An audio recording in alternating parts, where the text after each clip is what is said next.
Assalamualaikum warahmatullahi wabarakatuh. Perkenalkan, nama saya Febrianti Suarjo, NIM B1C1230882 dari kelas C mata kuliah Sistem Informasi Manajemen. Pada video kali ini, saya akan menjelaskan pertanyaan diskusi dari bab 11 yang berjudul Manajemen Pengetahuan. Langsung saja ke pertanyaan yang pertama. Pertanyaan pertama, manajemen pengetahuan adalah suatu proses bisnis, bukan suatu teknologi. Bahaslah. Pertanyaan kedua, gambarkan berbagai macam cara yang mana yang dapat membantu perusahaan dengan penjualan dan pemasaran atau dengan manufaktur dan produksi. Pertanyaan ketiga, perusahaan Anda ingin melakukan lebih dengan manajemen pengetahuan. Gambarkan langkah-langkah yang harus dilakukan untuk mengembangkan suatu program manajemen pengetahuan dan pilihlah penerapan manajemen pengetahuan. Yuk langsung saja bahas ke pertanyaan yang pertama.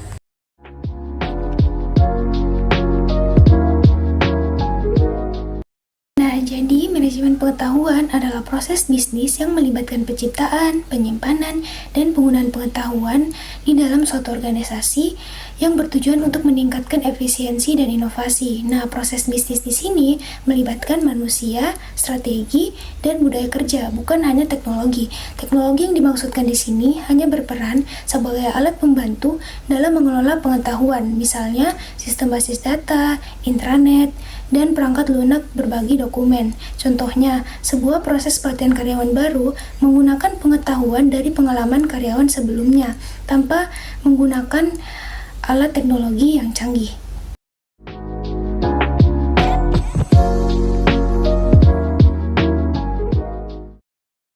Nah, menurut saya, berbagai cara sistem manajemen pengetahuan yang dapat membantu perusahaan di bidang penjualan dan pemasaran ataupun manufaktur dan produksi itu yang pertama ada di bidang penjualan dan pemasaran. Itu ada 3 yang dapat dilakukan. Yang pertama, meningkatkan analisis pelanggan, yaitu sistem manajemen pengetahuan membantu mengolah data pelanggan seperti kebiasaan belanja dan preferensi sehingga perusahaan dapat menyusun strategi pemasaran yang lebih tepat sasaran.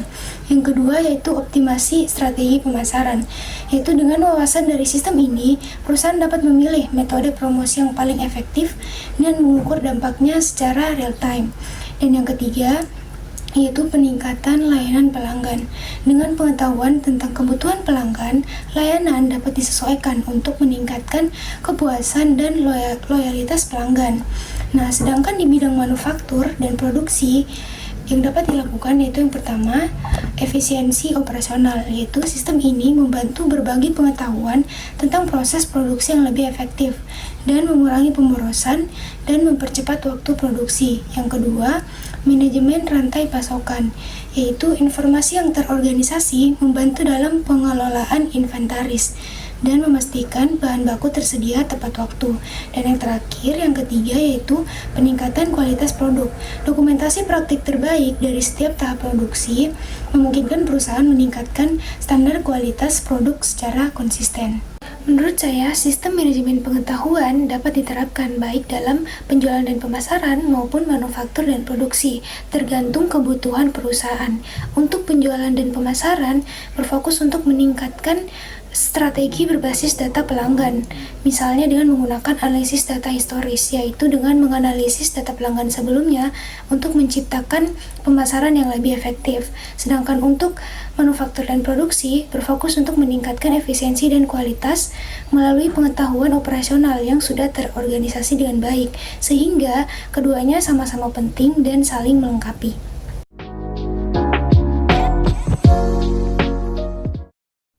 Nah, adapun langkah-langkah untuk mengembangkan program manajemen pengetahuan, diantaranya itu ada 5. Yang pertama, identifikasi kebutuhan, yaitu menentukan area yang paling membutuhkan manajemen pengetahuan seperti efisiensi produk atau pelayanan pelanggan.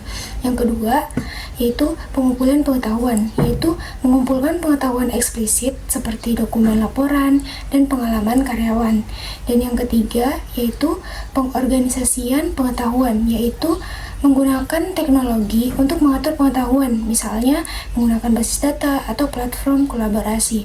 Dan yang keempat yaitu distribusi pengetahuan, yaitu menentukan metode apa yang digunakan untuk berbagi pengetahuan seperti pelatihan atau intranet perusahaan. Dan yang terakhir yaitu yang kelima, evaluasi dan perbaikan, yaitu meninjau kembali hasil penerapan program ini secara berkala dan melakukan perbaikan berdasarkan kebutuhan. Nah, adapun penerapan manajemen pengetahuan yang dipilih yaitu sebagai contoh, perusahaan dapat memilih penerapan berbasis teknologi dengan membangun sebuah knowledge repository atau basis data pengetahuan yang dapat diakses oleh semua karyawan. Nah, adapun langkah-langkah penerapannya yaitu yang pertama mengumpulkan pengetahuan seperti data produk, panduan prosedur operasional, hingga pengalaman terbaik karyawan yang didokumentasikan dalam basis data. Yang kedua, menggunakan teknologi kolaborasi yaitu menggunakan platform seperti SharePoint, Google Workspace, atau perangkat lunak lainnya untuk memfasilitasi akses dan berbagi pengetahuan antar tim. Yang ketiga, fasilitasi pembelajaran berkelanjutan yaitu memberikan pelatihan rutin dengan menggunakan pengetahuan yang disimpan untuk meningkatkan kompetensi karyawan.